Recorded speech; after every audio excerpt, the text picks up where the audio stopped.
नमस्कार दोस्तों, आप सभी का स्वागत है हमारे चैनल में। दोस्तों, आज इस क्रम में इस साल भारत में कई बेहतरीन साइंटिफिक काम हुए हैं, उनके बारे में आपको याद दिलाएंगे कि कौन सी बड़ी साइंटिफिक घटनाएं देखने को मिली और दूसरे देशों ने भी क्या किया, उस पर भी बताएंगे। चलिए बढ़ते हैं, लेकिन हाँ, इससे पहले हम आगे बढ़े आपको बता दें कि हमारे चैनल के द्वारा आपको साइंटिफिक खबरें समय समय पर मिलती रहती हैं। न केवल साइंटिफिक बल्कि रिसर्च से जुड़ी बड़ी खबरें भी हम अपने चैनल के माध्यम से आप तक पहुंचाते हैं। अगर आपको रुचि है तो हमारे चैनल को सब्सक्राइब जरूर करें। चलिए बढ़ते हैं इसी दिशा में। इस साल 2022 की सबसे बड़ी खबर ये रही कि भारत देश में पहली बार किसी निजी कंपनी ने अपना रॉकेट लॉन्च किया। इस तरह ये कहना गलत नहीं होगा कि भारत देश में निजी स्पेस उड़ानों का युग प्रारंभ हुआ 2022 से। पहला निजी रॉकेट विक्रम एस श्रीहरिकोटा से सफलतापूर्वक लॉन्च किया गया। बड़ा ही यादगार दिन रहा भारत के लिए। इससे भविष्य में होगा क्या? इससे भविष्य में इसरो इन रॉकेटों की मदद से ज्यादा सैटेलाइट्स को लॉन्च कर पाएगा। इस प्रकार अब एलन मस्क की कंपनी स्पेस एक्स अकेली नहीं बल्कि भारत के भी निजी रॉकेट उड़ान भरेंगे। दोस्तों, इसी साल 14 फरवरी 2022 की सुबह 5:59 पर रॉकेट PSLV-C52 से इस साल की पहली लॉन्चिंग यानी EOS-4 सैटेलाइट्स को सफलतापूर्वक अंतरिक्ष में स्थापित किया गया।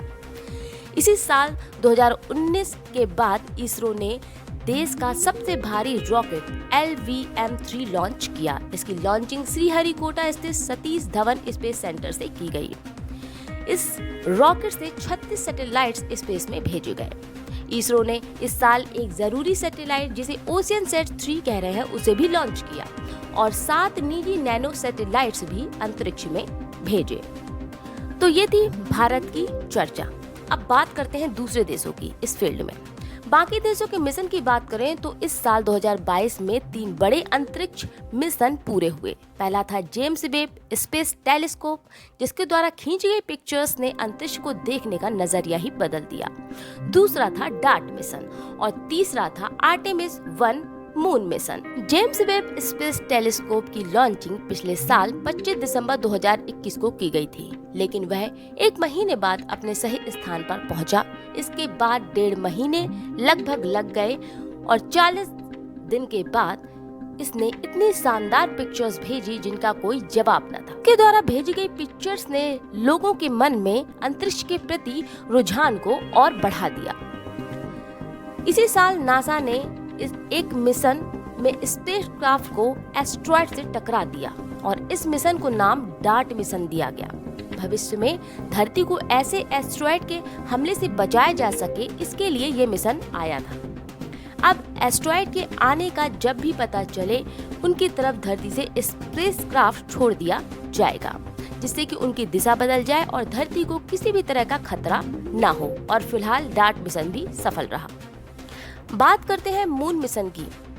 अमेरिकी अंतरिक्ष एजेंसी नासा ने 50 साल बाद चंद्रमा के लिए कोई मून मिशन फिर से भेजा, जिसका नाम आर्टेमिस 1 मिशन दिया गया।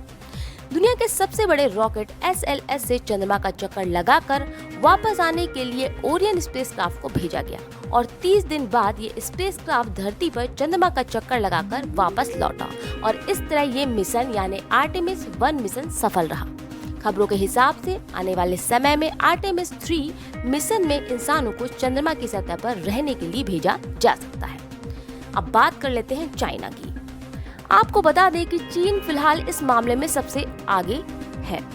इसने अपना स्पेस स्टेशन बना लिया है और बताया जा रहा है कि इनके अंतरिक्ष यात्री भी रहने लगे हैं। इस साल कई कंपनियां हैं जो लोगों को अंतरिक्ष की यात्रा करा रही हैं, जिनमें एलन मस्क की स्पेस एक्स और जेफ बेजोस की ब्लू ओरिजिन का नाम आता है। इस हिसाब से ये कह सकते हैं कि आने वाले सालों में धरती के अलावा लोग अंतरिक्ष में भी पर्यटन के लिए जा सकेंगे और तब अंतरिक्ष से घूमकर आना एक सामान्य बात होगी, जो कि फिलहाल अभी नहीं है। तो दोस्तों, ये थी कुछ साइंटिफिक खबरें जो इस साल की बेहतरीन खबरें थी, बड़ी खबरें थी भारत देश के अलावा और देशों की भी। फिलहाल इस खबर में इतना ही और खबर के लिए जुड़े रहिए हमारे चैनल एन वर्ल्ड से, लाइव न्यूज से और शोध से। फिर मिलेंगे नई खबरों के साथ। नमस्कार।